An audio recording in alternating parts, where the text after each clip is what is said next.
और दोस्तों, स्वागत है आप सभी का दीप लर्न एकेडमी पर। मैं हूं दीपक। दोस्तों, आज की इस क्लास में हम एसएसटी के सबसे महत्वपूर्ण प्रश्नों को बिल्कुल आसान भाषा और प्रैक्टिकल तरीके से हल करने का प्रयास करेंगे। आज की ये क्लास आपके आने वाले एग्ज़ाम के लिए बहुत ही महत्वपूर्ण होने वाली है, क्योंकि इसमें हम उन टॉपिक्स को कवर करने वाले हैं जहाँ से आपका एग्ज़ाम में सीधे क्वेश्चन पूछे जाते हैं। अगर आप भी इस बार जो है सिलेक्शन को पक्का करना चाहते हैं तो इस क्लास के साथ जुड़े रहिए। तो चलिए चलते हैं आज का पहला क्वेश्चन पर। पहला क्वेश्चन है, मौर्य सम्राट अशोक के किस शिलालेख में कलिंग युद्ध के बाद कलिंग युद्ध के विजय और उसके हृदय परिवर्तन का वर्णन मिलता है। ठीक है, पहला क्या है, मौर्य सम्राट अशोक के किस शिलालेख में कलिंग युद्ध के विजय और उसके हृदय परिवर्तन का वर्णन मिलता है। तो इसका सही आंसर क्या होगा? तो इसका सही आंसर क्या हो जाएगा? ऑप्शन ए शिलालेख 10वां शिलालेख, ऑप्शन बी 11वां शिलालेख, ऑप्शन सी 12वां शिलालेख और ऑप्शन डी 13वां शिलालेख। तो इसका सही आंसर क्या होगा? तो ऑप्शन नंबर क्या होगा इसका? Option number D. क्या होगा? ऑप्शन नंबर डी 13वें शिलालेख। ठीक है, 13वें शिलालेख में जो है आपका मौर्य सम्राट के कलिंग युद्ध के बारे में लिखा है और आपका उनके हृदय परिवर्तन के बारे में। ठीक है, 10वां शिलालेख क्या है? 10वें शिलालेख में आपके राजा के यश और कीर्ति की निंदा की गई है। क्या? यश और कीर्ति, यहाँ लिखिए यश और कीर्ति की निंदा। कीर्ति की निंदा किसमें है? तो 10वां शिलालेख में। 11वां पे क्या है? 11वां में धम्मदान और धम्म नीति। क्या है इसमें? अशोक के धम्मदान और धम्म नीति,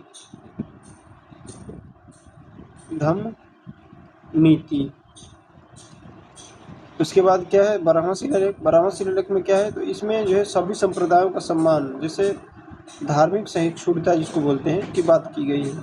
ठीक है, जिससे सभी धर्मों का जो है सम्मान करते थे और जो है सम्राट अशोक, उनका जो है आपका शिलालेख जो वो सब बातें जो हैं 12वें शिलालेख में लिखा गया है। ठीक है, चलिए देखते हैं दूसरा क्वेश्चन।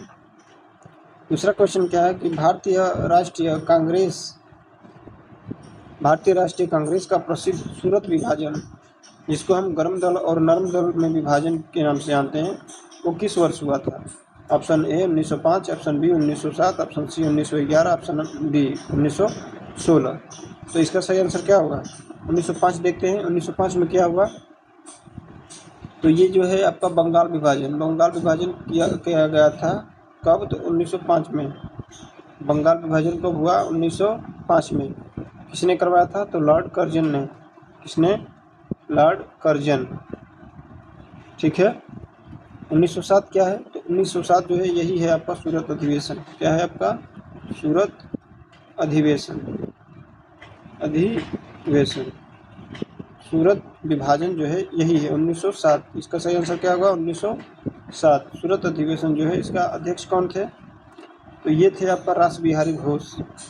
कौन? रास बिहारी घोष ने। सूरत अधिवेशन का अध्यक्ष कौन? तो रास बिहारी घोष। क्या हुआ था इसमें? तो कांग्रेस जो है दो गुटों में बट गई थी। किसमें? आपका नरम दल और गरम दल में। किसमें? नरम दल और गरम दल में बट गई थी। उसको हम क्या बोलते हैं? सूरत अधिवेशन। ठीक है, 1911 क्या है? तो इसमें बंगाल विभाजन रद्द हो गया। 1911 में क्या हुआ? तो बंगाल विभाजन रद्द हुआ और राजधानी जो है कोलकाता से दिल्ली स्थानांतरित किया गया था। कब? तो 1911 में। लिखिए बंगाल विभाजन रद्द।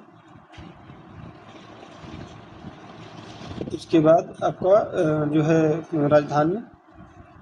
राजधानी जो है पहले कहाँ थी? कोलकाता। तो राजधानी जो है कोलकाता से दिल्ली कर दी गई। कब? 1911 में। 1916 में क्या हुआ? 1916 में जो है आपका लखनऊ समझौता हुआ था। इसमें क्या हुआ था? तो लखनऊ समझौता, लखनऊ समझौता हुआ। कब? 1916 में। तो इसमें का अध्यक्ष कौन थे? तो इसमें अंबिका चरण मजूमदार। कौन थे इसमें अध्यक्ष? तो अंबिका चरण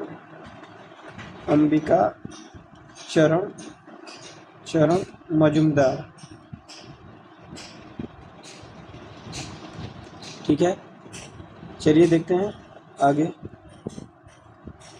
अगला क्या है कि वर्ष 1923 में इलाहाबाद में स्वराज पार्टी की स्थापना किसके द्वारा की गई थी? स्वराज पार्टी की स्थापना किसके द्वारा की गई थी? ऑप्शन ए महात्मा गांधी और जवाहरलाल नेहरू, ऑप्शन बी चित्तरंजन दास और मोतीलाल नेहरू, ऑप्शन सी लाला लाजपत राय और बाल गंगाधर तिलक, या फिर डी सुभाष चंद्र बोस और रास बिहारी घोष। तो चलिए देखते हैं गांधी और नेहरू में क्या हुआ था। तो ये जो है गांधी जी असहयोग आंदोलन के पक्षधर थे। क्या? असहयोग आंदोलन के पक्षधर कौन थे? आपका गांधी जी थे। ठीक है, लेकिन ये हो गया आपका ऑप्शन ए चित्तरंजन दास। क्या है? तो इसमें आपका क्या हो जाएगा? चित्तरंजन दास और मोतीलाल नेहरू। क्या? तो चित्तरंजन दास इसमें क्या थे? तो अध्यक्ष थे। चित्तरंजन दास कौन थे? तो अध्यक्ष थे। और मोतीलाल नेहरू कौन थे? क्या थे? तो सचिव थे। ठीक है, इसी में आपका क्या हुआ था? तो स्वराज पार्टी की स्थापना हुआ था। कब? ऑप्शन नंबर बी में। क्या हो गया? चित्तरंजन दास और मोतीलाल नेहरू जो है स्वराज पार्टी की स्थापना इन्हीं के द्वारा किया गया था। ठीक, उद्देश्य क्या था उसका स्वराज पार्टी का? तो विधान परिषदों में जाकर सरकार की नीतियों का विरोध करना। क्या था? तो विधान परिषद में जाकर आपको नीति जो भी बनती थी उसका विरोध करना, ये इसका काम था। ठीक है, स्वराज पार्टी का। लाला लाजपत राय और बाल गंगाधर तिलक ने क्या किया? तो लाला लाजपत राय गर्म दल के प्रमुख नेता थे। कौन? तो लाला लाजपत राय। क्या थे लाला लाजपत राय? तो गर्म दल के प्रमुख नेता। इनको लाल बाल पाल क्या कहते हैं? लाल बाल पाल। ठीक है, और ऑप्शन डी क्या है? सुभाष चंद्र बोस और बिहारी बोस। तो ये आपका हो जाएगा फॉरवर्ड ब्लॉक। क्या? फॉरवर्ड ब्लॉक और जो है आज़ाद हिंद फौज से जुड़े थे। किससे? फॉरवर्ड ब्लॉक और आज़ाद हिंद फौज से। फॉरवर्ड ब्लॉक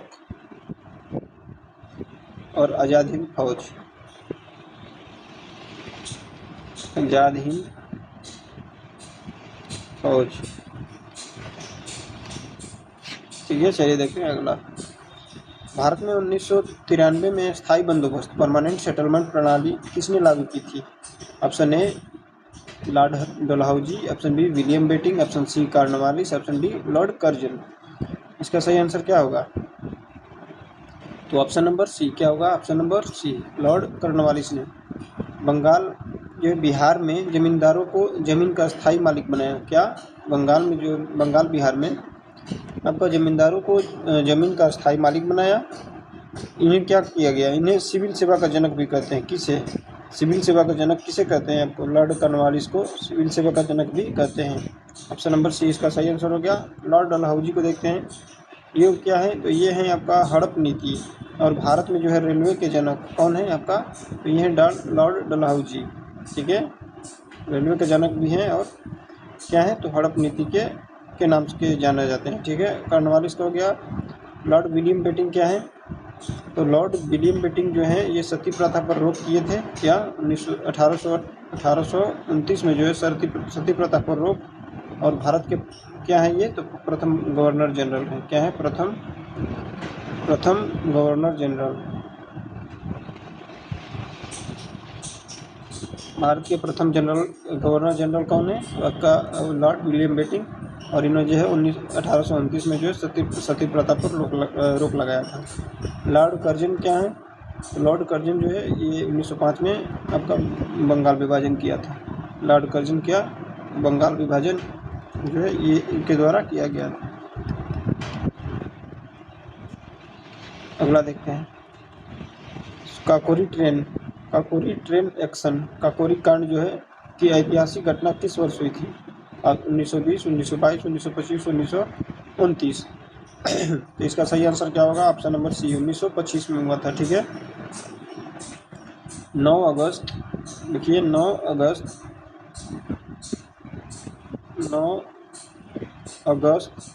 1925 में, 9 अगस्त 1925 को राम प्रसाद बिस्मिल, किसके द्वारा? राम प्रसाद बिस्मिल और आपका अशफाक उल्लाह खां, क्या? अशफाक उल्लाह खां द्वारा सरकारी खजाना लूटा गया था, जिसको हम काकोरी कांड भी बोलते हैं। ठीक है, किसके द्वारा? राम प्रसाद बिस्मिल, लिखिए राम प्रसाद बिस्मिल, राम प्रसाद बिस्मिल और अशफाक उल्लाह खान, अशफाक उल्लाह खान। ठीक है, अशफाक उल्लाह खान के द्वारा क्या किया गया था आपका? तो काकोरी ट्रेड में आपका सरकारी खजाना लूटा गया था। 1920 में क्या हुआ? चलिए देखते हैं अगला ऑप्शन। ऑप्शन ए ऑप्शन क्या है? 1920 में क्या हुआ था? तो 1920 जो है 1920 आपका, इस समय आपका असहयोग आंदोलन की शुरुआत की गई थी। क्या?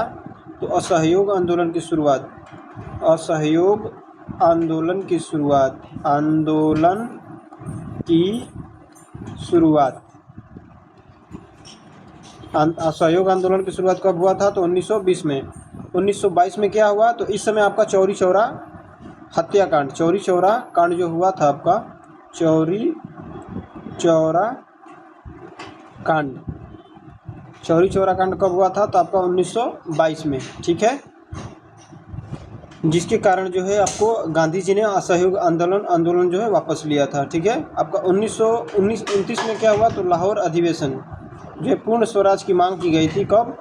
तो इसको 1929 में, लिखिए लाहौर अधिवेशन, लाहौर अधिवेशन, लाहौर अधिवेशन पूर्ण स्वराज की मांग, पूर्ण स्वराज की मांग, स्वराज की मांग कब हुआ था? 1929 में। चलिए देखते हैं अगला क्वेश्चन। अगला क्या है? दक्षिण भारत की सबसे ऊंची चोटी अनाईमुड़ी क्या है? अनाईमुड़ी किस पर्वत श्रृंखला में स्थित है? ऑप्शन ए नीलगिरी पहाड़ी, ऑप्शन बी अन्नमलाई पहाड़ियाँ, ऑप्शन सी कार्डमम पहाड़ियाँ, ऑप्शन डी अरावली पर्वत। तो इसका सही आंसर क्या हो जाएगा? Option number B. क्या होगा? ऑप्शन नंबर बी, अन्नामलाई पहाड़ियाँ। ठीक है, अनाईमुड़ी जो है 2695 मीटर, क्या है? 2695 मीटर दक्षिण भारत और प्रायद्वीप भारत की सबसे ऊंची चोटी है। क्या है? दक्षिण भारत और प्रायद्वीपीय भारत, देखिए दक्षिण भारत, दक्षिण भारत और प्रायद्वीपीय भारत, प्रायद्वीपीय भारत, द्वीपीय भारत की सबसे ऊंची चोटी क्या है? आपका अनाईमुड़ी। नीलगिरी पहाड़ी क्या है? तो यह जो है यहाँ दक्षिण भारत की दूसरी सबसे चोटी डोडा बेटा, क्या है इसका? डोडा बेटा 2600 आपका 2637 मीटर, क्या है इसमें? 2637 मीटर ऊंची है। क्या है ये? 2637 मीटर ऊंची है। अब देखते हैं आपका कार्डमम पहाड़ियाँ। कार्डमम पहाड़ियाँ क्या है? तो ये भारत के सुदूर दक्षिण में स्थित क्या है? इलायची की पहाड़ियाँ है, इलायची की पहाड़ियाँ इसको हम बोलते हैं। ठीक, अरावली पर्वत क्या है? तो अरावली पर्वत भारत की सबसे प्राचीन है। जानते हैं आपके अरावली पर्वत क्या है? तो भारत की सबसे प्राचीन पर्वत श्रृंखला है, जिसके सर्वोच्च चोटी कौन सा है? आपका गुरु शिखर। इसमें सर्वोच्च चोटी कौन सा है? गुरु शिखर, गुरु शिखर। ठीक, चलिए देखते हैं अगला। जोग जलप्रपात क्या है? जोग जलप्रपात जो है भारत के किस राज्य में शरावती नदी पर स्थित है? कहाँ पर है? शरावती नदी। ठीक है, option A Kerala, option B Tamil Nadu, option C Karnataka, option D Maharashtra. तो ये इसका सही आंसर क्या होगा? Option number C Karnataka. क्या होगा? Option number C Karnataka. Jog falls जो है इसका अन्य नाम क्या है? तो गरसोप्पा या महात्मा गांधी जलप्रपात। क्या है इसका? गरसोप्पा या महात्मा गांधी जलप्रपात कहाँ पर स्थित है? तो कर्नाटक में। ठीक है, केरल में क्या है? तो केरल में पेरियार नदी और एर्नाकुलम, क्या नाम है इसमें? पेरियार एवं एर्नाकुलम के प्रसिद्ध है, के लिए प्रसिद्ध है क्या? तो केरल। तमिलनाडु किसके लिए है? तो होगेनकल। क्या है? होगेनकल। होगेनकल जलप्रपात जो है कावेरी नदी पर है। और महाराष्ट्र जो है इसमें वज्रई जलप्रपात, यहाँ कौन सा है? वज्रई जलप्रपात। चलिए देखते हैं अगला। निम्नलिखित में से कौन सी नदी बंगाल की खाड़ी में गिरने के बजाय अरब सागर में गिरती है? ठीक है, और स्टुअरी बनाती है। ठीक है, स्टुअरी बनाती है। Option A Narmada, option B Mahanadi, option C Godavari, option D Kaveri. तो इसका सही आंसर क्या होगा? Option number A Narmada. क्या होगा? ऑप्शन नंबर ए नर्मदा नदी। ठीक है, यह पूर्व से पश्चिम की ओर बहती है। कहाँ बहती है? पूर्व से पश्चिम की ओर। और क्या? भ्रंश घाटी से होकर बहती है और स्टुअरी बनाती है। क्या? स्टुअरी बनाती है। ठीक, ऑप्शन नंबर ए महानदी। देखते हैं तो ये है अब उड़ीसा का शोक। इसे क्या बोलते हैं? उड़ीसा का शोक बोलते हैं। ठीक है, महानदी को बंगाल की खाड़ी में गिरती है और क्या बनाती है? ये डेल्टा बनाती है। कहाँ गिरती है? बंगाल की खाड़ी में। बंगाल की खाड़ी में खाड़ी और क्या बनाती है? तो डेल्टा। डेल्टा। ठीक है, अब देखते हैं गोदावरी। गोदावरी नदी जो है इसे वृद्ध गंगा या क्या कहते हैं? इसको वृद्ध गंगा या दक्षिण गंगा कहते हैं। ठीक है, इसे क्या बोलते हैं? वृद्ध गंगा या दक्षिण गंगा। इसे भी, ये भी क्या बनाती है? आपका डेल्टा बनाती है। ठीक, अब कावेरी नदी देखते हैं। कावेरी नदी है जो है इसे आपका भारत की गंगा कहते हैं। क्या बोलते हैं कावेरी को? भारत की गंगा। ये भी क्या बनाती है? आपका डेल्टा बनाती है। ठीक, चलिए देखते हैं अगला। एक सींग वाले गैंडे के लिए प्रसिद्ध काजीरंगा राष्ट्रीय उद्यान। काजीरंगा राष्ट्रीय उद्यान किस राज्य में स्थित है? Option A Paschim Bangal, B Assam, C Meghalaya और डी उत्तराखंड। इसका सही आंसर क्या हो जाएगा? ऑप्शन नंबर, इसका आ जाएगा ऑप्शन नंबर बी। क्या होगा? ऑप्शन नंबर बी असम में। काजीरंगा राष्ट्रीय उद्यान कहाँ पर है? तो असम में है। ठीक है, ए पश्चिम बंगाल में क्या है? तो सुंदरवन नेशनल पार्क, जिसको हम रॉयल बंगाल टाइगर के नाम से जानते हैं। ठीक है, सुंदरवन नेशनल पार्क लिखिए यहाँ, Sundarban national park. Sundarban national park. ठीक है, मेघालय में यह है नोकरेक। क्या है? Nokrek national park. Nokrek national park. ठीक है, उत्तराखंड में तो यहाँ आपका जिम कार्बेट। क्या है? Jim Corbett. ठीक है, भारत का पहला राष्ट्रीय उद्यान है जो जिम कार्बेट है। ठीक है, ये आपका बनाया गया था 1936 में। ठीक, चलिए देखते हैं अगला क्वेश्चन।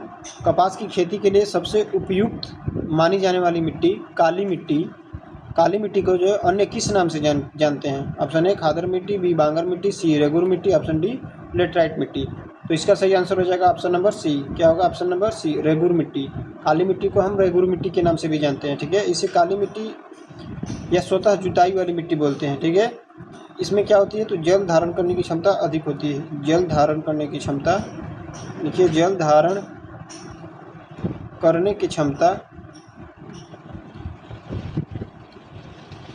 सबसे अधिक।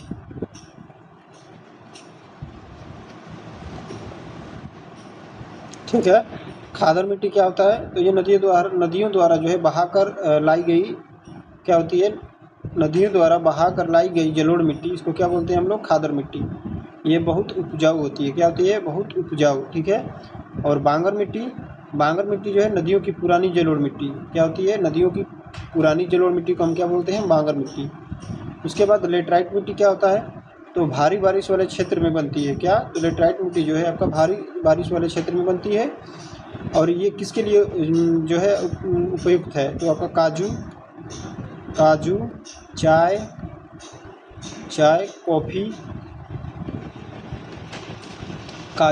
कॉफ़ी, इत्यादि के लिए जो है आपका ये उपयुक्त है। ठीक है, चलिए देखते हैं अगला।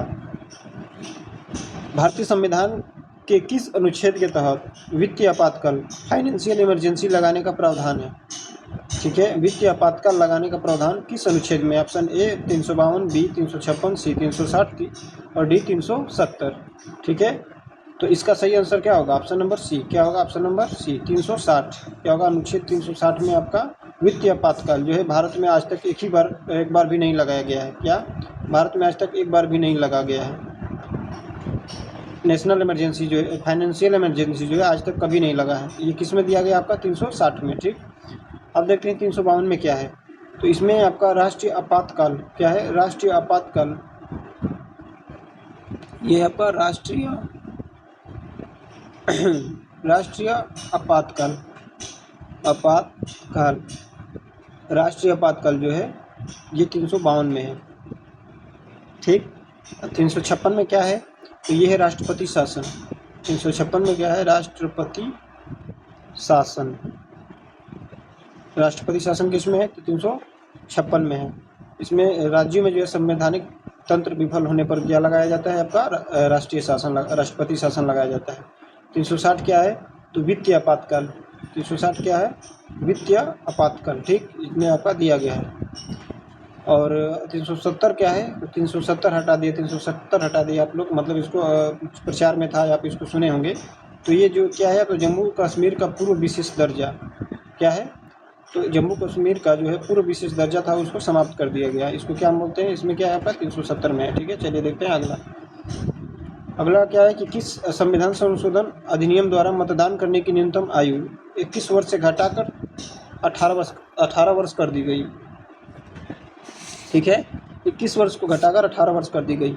ऑप्शन ए 42वां संविधान संशोधन, बी 44वां संविधान संशोधन, सी 61वां या फिर डी 86वां संविधान संशोधन। तो सही आंसर क्या होगा? ऑप्शन नंबर सी 61वां संविधान संशोधन के तहत जो है वोट देने की जो है न्यूनतम आयु 18 थी, 21 थी, उसको घटाकर क्या कर दी गई? 18 कर दी गई। ठीक है, तो ये 61वां में कर दिया गया था। पहला क्या है? 42वां संविधान संशोधन में क्या किया गया? तो आपका इसमें इसको क्या बोलते हैं हम लोग? 42वां संविधान संशोधन मिनी कॉन्स्टिट्यूशन क्या बोलते हैं? मिनी संविधान कहते हैं। ठीक है, पर इस प्रस्तावना में जो है शब्द आपका मौलिक कर्तव्य जुड़े गए थे। किस में? आपका 42वां संविधान संशोधन को संविधान प्रस्तावना में आपका मौलिक कर्तव्य जो जोड़े गए थे, इसको हम मिनी कॉन्स्टिट्यूशन नाम से जानते हैं। 44वां संविधान संशोधन क्या है? तो संपत्ति के अधिकार को मौलिक अधिकार से हटाकर कानूनी अधिकार बनाया गया। क्या? संपत्ति का अधिकार पहले जो है आपका था, तो उसको आपका जो है हटाकर मौलिक अधिकार से हटाकर आपका कानूनी अधिकार कर दिया गया। 61वां आपका हो गया ये वोटिंग वाला। और 86वां संविधान संशोधन क्या है? तो इसमें आपका 6 से 14 वर्ष के बच्चों के लिए मुफ्त एवं अनिवार्य जो है शिक्षा है, ये इसमें जोड़ा गया है। किसमें है? तो आपका अनुच्छेद 21A में है। ठीक है, अनुच्छेद 21A में है। ठीक है, चलिए देखते हैं अगला। भारत के उपराष्ट्रपति वाइस प्रेसिडेंट जो है निम्नलिखित में से किस सदन के पदेन सभापति होते हैं? ठीक है, किस सदन के पदेन सभापति होते हैं? ऑप्शन नंबर इसका क्या होगा? Option A Lok Sabha, B Rajya Sabha, C Vidhan Sabha या फिर डी नीति आयोग। तो ऑप्शन नंबर इसका सही हो जाएगा। ऑप्शन नंबर बी क्या होगा? Option number B Rajya Sabha. ठीक है, अनुच्छेद 64 में देखिए आर्टिकल 864 में 864 के तहत जो है आर्टिकल 64 के तहत उपराष्ट्रपति जो है राज्यसभा के पदेन सभापति होते हैं। क्या होते हैं? आर्टिकल 64 में आपका दिया गया है कि उपराष्ट्रपति जो रहेंगे आप राज्यसभा के पदेन सभापति होंगे। ठीक है, और लोकसभा क्या है? तो इसका संचालन जो है लोक अध्यक्ष करता है। क्या करता है? लोक अध्यक्ष का, ये लोक सभा अध्यक्ष करता है। ठीक, और विधानसभा क्या है? तो विधानसभा जो है राज्य विधानमंडल का निचला सदन होता है। ठीक, नीति आयोग आप जानते हैं कि इसके अध्यक्ष जो है प्रधानमंत्री होते हैं। ठीक, नीति आयोग के। चलिए देखते हैं अगला। संविधान की प्रस्तावना में 42वें संविधान संशोधन 1976 द्वारा कौन से शब्द जोड़े गए? अभी मैंने ऊपर बताया क्या? स्वतंत्रता, समता और बंधुत्व, समाजवाद, धर्मनिरपेक्ष और अखंडता, सी न्याय, लोकतंत्र और गणराज्य, और डी संपूर्ण प्रभुत्व, संपन्न और निरपेक्ष। तो इसका सही आंसर क्या हो जाएगा? तो ऑप्शन नंबर बी क्या होगा? ऑप्शन नंबर बी सही आंसर हो जाएगा। ऑप्शन नंबर बी धर्मनिरपेक्ष, समाजवाद, धर्मनिरपेक्ष और अखंडता। ठीक है, प्रस्तावना में केवल एक बार जो है संशोधन हुआ, जो 42वां संविधान संशोधन द्वारा किया गया, और इसमें जो है 3 शब्द नए जोड़े गए थे। इसको हम क्या बोलते हैं? मिनी कॉन्स्टिट्यूशन बोलते हैं। स्वतंत्रता, समता और बंधुत्व, ये क्या है? तो यह फ्रांसीसी क्रांति 1789 से लिया गया है। क्या है ये? 1789 में आपका फ्रांसीसी क्रांति द्वारा लिया गया विचार है। अब देखते हैं न्याय, लोकतंत्र और गणराज्य, ये क्या है? तो ये मूल प्रस्तावना में पहले से मौजूद थे, क्या थे ये? मूल प्रस्तावना में है आपका नया लोकतंत्र और राज्य, ये प्रस्तावना में है पहले से, ठीक। डी क्या है? संपूर्ण प्रभुत्व और संपन्न और गुटनिरपेक्ष, ये क्या है? तो ये है आपका, यह भारत की विदेशी नीति का हिस्सा है। क्या है आपका? विदेशी नीति का हिस्सा, ठीक। चलिए देखते हैं अगला। भारत के नियंत्रक एवं महालेखा परीक्षक, क्या है? भारत के नियंत्रक एवं महालेखा परीक्षक जो है CAG का कार्यकाल कितने वर्ष का होता है? A 5 वर्ष, B 6 वर्ष 65 वर्ष की आयु जो भी पहले हो, ऑप्शन C 62 वर्ष की आयु तक, या फिर D राष्ट्रपति के प्रसाद पर्यंत। तो इसका सही आंसर क्या हो जाएगा? तो इसका सही आंसर हो जाएगा ऑप्शन नंबर बी। क्या होगा? ऑप्शन नंबर बी, 6 वर्ष या 65 वर्ष की आयु, ठीक है। ये क्या है? तो ये आपका राष्ट्रपति, प्रधानमंत्री, सांसद, ठीक है, ये सभी का क्या है? ये 5 वर्ष का कार्यकाल है, ठीक है। 62 वर्ष में क्या है? तो 62 वर्ष आपका ये हाई कोर्ट के जजों की सेवानिवृत्ति की आयु होती है। जैसे आप जज, किसी हाई कोर्ट का जज है तो वो 62 साल में आपका उनका रिटायरमेंट हो जाता है, ठीक है। और राष्ट्रपति का ये क्या है आपका? तो ये अटॉर्नी जनरल, क्या है? महान्यायवादी और राज्यपाल के लिए लागू होता है। क्या? तो राष्ट्रपति के प्रसाद पर्यंत, ठीक है। चलिए देखते हैं अगला। अगला क्या है कि भारतीय रिजर्व बैंक RBI की स्थापना किस वर्ष हुई थी? Option A 1900, option B 1935, option C 1947, option D 1950। तो इसका सही आंसर क्या हो जाएगा? तो ऑप्शन नंबर इसका सही हो जाएगा ऑप्शन नंबर बी। क्या हो जाएगा? Option number B. तो इसमें हो जाएगा कि आपका 1 अप्रैल 1900, देखिए 1 अप्रैल 1935 को,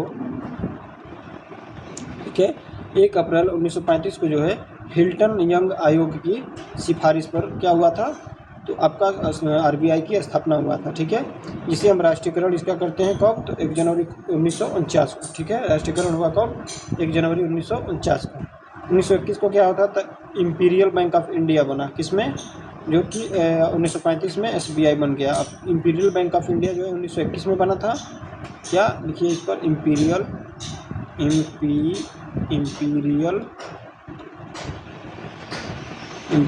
बैंक ऑफ इंडिया, जो कि वर्तमान में क्या है? SBI bank, state bank of India है, ठीक है। तो इसको क्या बनाया गया? तो 1921 में इम्पीरियल बैंक ऑफ इंडिया बना, और इसको क्या कर दिया गया? तो 1955 में SBI बना दिया गया, SBI, state bank of India, ठीक है। कब बन गया? 1955 में। 1947 में क्या हुआ था? तो भारत आज़ाद हुआ था, ठीक है, आप जानते हैं। 1950 में क्या हुआ? तो योजना आयोग की स्थापना की गई। कब? योजना आयोग की स्थापना जो है कब की गई थी? 1950 में। योजना आयोग की स्थापना, ठीक है। चलिए देखते हैं अगला। नीति आयोग का पदेन अध्यक्ष, चेयरमैन कौन होता है? ठीक है, नीति आयोग का चेयरमैन कौन होता है? अध्यक्ष जो है कौन होता है? ऑप्शन ए भारत के राष्ट्रपति, वित्त मंत्री, सी प्रधानमंत्री, या फिर रिजर्व बैंक के गवर्नर। तो इसका सही आंसर हो जाएगा ऑप्शन नंबर सी, भारत के प्रधानमंत्री, ठीक है। 1 जनवरी 1915 को पहले क्या था? 5 वर्षीय योजना था, जो उसको बदल कर आपका क्या लाया गया? तो आपका नीति आयोग आ गया, ठीक है। तो 1 जनवरी लिखिए, 1 जनवरी 2015 को योजना आयोग के स्थान पर, क्या योजना आयोग के स्थान पर, योजना आयोग मैंने बताया कब हुआ था? तो 1950 को इसका जो लाया गया था, ठीक है। तो योजना आयोग के स्थान पर, योजना आयोग के स्थान पर क्या लाया गया? तो नीति आयोग लाया गया, ठीक है। जिसके जिसके अध्यक्ष कौन होते हैं आपका? तो खुद प्रधानमंत्री होते हैं। कौन होते हैं? खुद प्रधानमंत्री होते हैं। भारत के राष्ट्रपति क्या होते हैं? तो देश के संवैधानिक प्रमुख होते हैं, ठीक है। और वित्त मंत्री क्या होते हैं? देश का बजट जो है प्रस्तुत करते हैं, ठीक है। और रिजर्व बैंक के गवर्नर क्या होते हैं? तो ये आपका देश की मौद्रिक नीति क्या होते हैं? देश की मौद्रिक नीति को संभालते हैं, ठीक। चलिए देखते हैं अगला क्वेश्चन। प्लास्टर ऑफ पेरिस का रासायनिक सूत्र क्या होता है? प्लास्टर ऑफ पेरिस का रासायनिक सूत्र क्या होता है? ऑप्शन ए CaCO4 या CaCO4 2H2O, या फिर CaSO4 हाफ H2O, या फिर CaCO3, या फिर NaOH। क्या होगा इसका सही आंसर? तो इसका सही आंसर आपका हो जाएगा ऑप्शन नंबर बी। क्या होगा? Option number B CaSO4 half H2O, क्या होगा कैल्शियम सल्फेट हेमीहाइड्रेट, जिसको POP। और जब जिप्सम को 100% डिग्री पर गर्म करते हैं तो क्या बनता है, POP बनता है, ठीक है।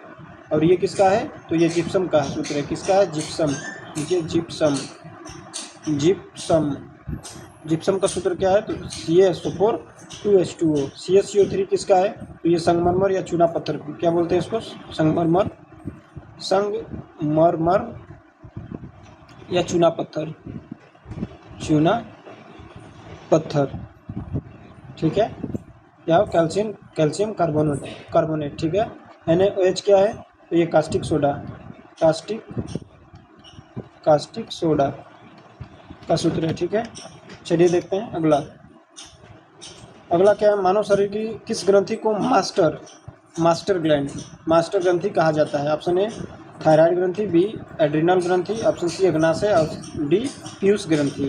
तो इसका सही आंसर क्या होगा, ऑप्शन नंबर इसका सही हो जाएगा डी, क्या होगा ऑप्शन नंबर डी, पीयूष ग्रंथि। पीयूष ग्रंथि जो है ये मस्तिष्क में होता है, कहाँ होता है, तो मस्तिष्क में होता है सॉरी, मस्तिष्क में आपका क्या होता है, तो पीयूष ग्रंथि होता है, ठीक है। ये क्या करता है, तो शरीर की अन्य ग्रंथियों को नियंत्रित करता है, ठीक है। शरीर के अन्य ग्रंथियों को नियंत्रित करता है कौन, तो पीयूष ग्रंथि, ठीक है। और थायराइड ग्रंथि क्या है, तो थायराइड ग्रंथि जो है ग्रंथि है शरीर की सबसे बड़ी ग्रंथि है, ठीक है। इसको हम अंतःस्रावी बोलते हैं, ठीक है। ये क्या करता है, तो थायरॉक्सिन हार्मोन छोड़ता है, क्या करता है, ये थायरॉक्सिन हार्मोन छोड़ता है। आजकल के जो है महिलाओं में ज़्यादातर पाया जाता है, ये गले में होता है, ठीक है। ये एड्रिनल ग्रंथि क्या है, तो इसे लड़ो या उड़ो क्या बोलते हैं, लड़ो या उड़ो हार्मोन ग्रंथि कहते हैं, ठीक है। अग्नाशय क्या है, पेंक्रियाज, यह एक मिश्रित ग्रंथि है जो इंसुलिन बनाती है, क्या करती है, इंसुलिन बनाती है, ठीक है। चलिए देखते हैं अगला क्वेश्चन क्या है, विद्युत धारा का एसआई मात्रक क्या है, विद्युत धारा का एसआई मात्रक क्या है। Option A volt, B ohm, C ohm ampere और डी वाट। तो इसका सही आंसर क्या हो जाएगा, तो सही आंसर हो जाएगा ऑप्शन नंबर सी, एम्पियर। क्या होगा, विद्युत धारा का एसआई मात्रक होता है एम्पियर, ठीक है। वोल्ट का क्या होता है, तो विभवांतर या वोल्टेज, क्या होता है, विभवांतर या वोल्टेज।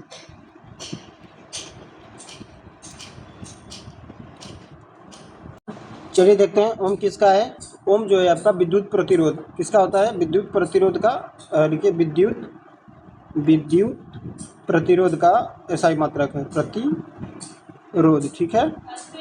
उसके बाद क्या है, वाट किसका है, तो वाट आपका होता है सामर्थ्य या शक्ति का, किसका होता है, सामर्थ्य या शक्ति का होता है, ठीक है, सामर्थ्य या शक्ति का होता है। तो चलिए देखते हैं अगला क्वेश्चन क्या है, अगला क्वेश्चन आपका मैथ का है, ठीक है। एक गांव की जनसंख्या जो है 10,000 है, ठीक है। गांव की जनसंख्या कितनी है, 10,000 है। पहले वर्ष इसमें क्या होता है, तो 10% की वृद्धि होती है, क्या होती है, 10% की वृद्धि होती है। और दूसरे वर्ष इसमें 20% की कमी हो जाती है, ठीक है। तो 2 वर्ष बाद जो है गाँव की जनसंख्या कितनी होगी, पहले वर्ष क्या होती है, तो 10 वर्ष की वृद्धि, दूसरे वर्ष 20 वर्ष की कमी हो जाती है। तो 2 वर्ष बाद जो है गांव की जनसंख्या कितनी होगी। चलिए देखते हैं। तो जनसंख्या क्या है आपका, जनसंख्या लिखिए, जनसंख्या कितनी है आपका 10,000, ठीक है। 1 2 3 आपका कितना हो गया, 10,000, ठीक है। तो क्या हो रहा है इसमें, तो 10% की वृद्धि पहले वर्ष। तो हमेशा किसी भी चीज़ कितने परसेंटेज के बराबर होता है, तो 100% के बराबर होता है, ठीक है। इसमें 10% की क्या होता है, वृद्धि होता है, मतलब 110%, ठीक है। उसके बाद दूसरे वर्ष क्या होता है, तो आपका 20% की कमी हो जाती है, 20% की कमी, 100 पर 20% की कमी कितना हो जाएगा, तो 80 हो जाएगा। अब चलिए इसको काटिए, तो क्या होगा इसका, तो इससे आप एक जीरो से एक जीरो काट दीजिए, ठीक है। इसमें भी एक जीरो से एक जीरो कट गया, ठीक है। उसके बाद आपका एक जीरो से ये जीरो कट गया और एक जीरो से ये जीरो कट गया, ख़त्म। कितना हुआ आपका 100 इंटू 11 इंटू 8, ठीक है। इसको गुणा कर दीजिए, आपका 100 में आपका कर देंगे, कितना हो जाएगा, 100 में 8 का करेंगे 80 हो जाएगा, और 11 8 है 88, कितना हो जाएगा आपका 8800, कितना हो जाएगा 8800। सही आंसर इसका कितना हो गया आपका 8800।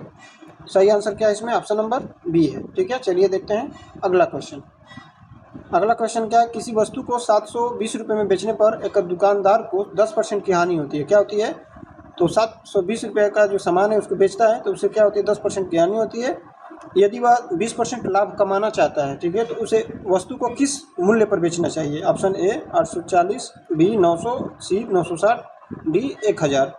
तो इसको सॉल्व करने का सही तरीका क्या है? तो 10% हानि का मतलब क्या होता है ये बताइए। तो किसी भी चीज़ का 10% हानि मतलब क्या बोला मैंने कि किसी भी चीज़ क्या होता है 100% के बराबर होता है।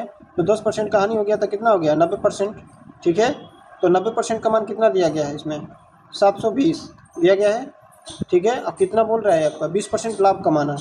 ठीक है, तो 20% लाभ कमाना का मतलब 120 का दाम आपको चाहिए। ठीक है, 120% का निकालना है तो कितना हो गया? 90% बराबर 720।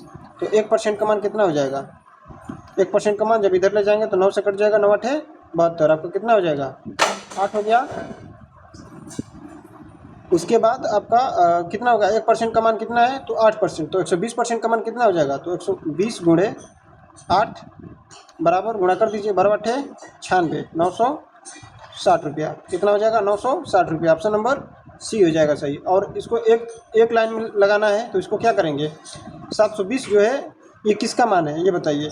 तो 720 जो है आपका 720 10% हानि बोल रहा है। 10% हानि मतलब 90% का मान है।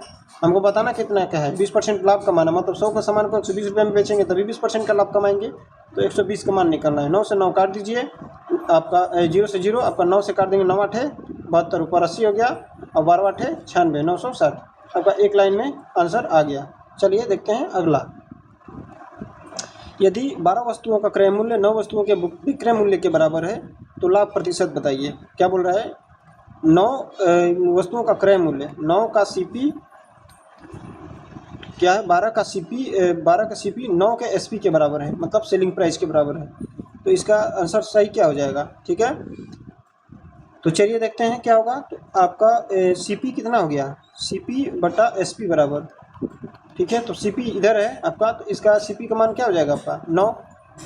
सीपी का मान 9 और एसपी का मान 12।